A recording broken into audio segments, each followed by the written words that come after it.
I have friends that are gay, and like I'm not, but I can relate to just discomfort in my life and uncomfortability, and I can only imagine the times 1,000, whatever that might be.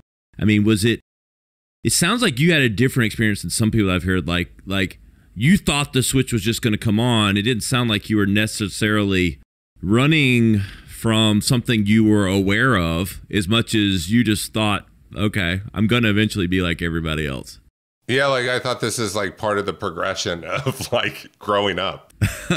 That's interesting. I've never heard it. I mean, it makes 100% sense because it seems like everyone, I assume it's their journey or their truth, it's like they just, I don't know, they say they. Well, I was like, why the hell am I gay? Yeah. Like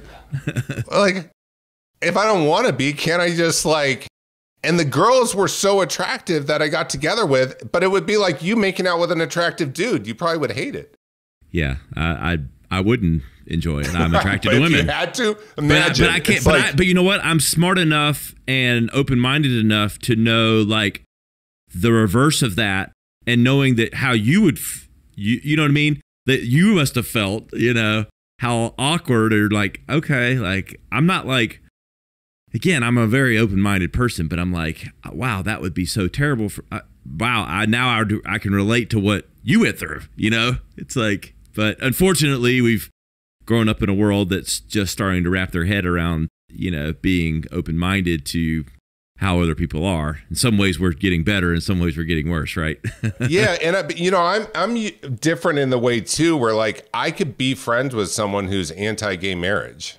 Yeah, like I just think like opinions are like noses. We all have them, right? And it's just being gay is like one description of me in terms of 10,000 descriptions that we all have. It's just that was a very painful, awful part of my life. And I share that just because it's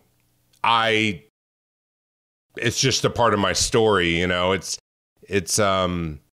I'm friends with all sorts, as I was telling you before the podcast, all sorts of different types of people. And but it is really confusing. In our childhood years, dictate how we operate in our later years, whether it's in business, whether it's having deep beliefs that get in the way of us thriving in our life. Unless we really go back and look at kind of what happened and connect some dots, we end up just creating that same fabric, but with different characters as we get older. Yeah. Hey guys, thanks so much for watching the video. Don't forget to like, share, and subscribe. And of course, check out one of these other clips for all the latest tips and insights. We'll see you next time.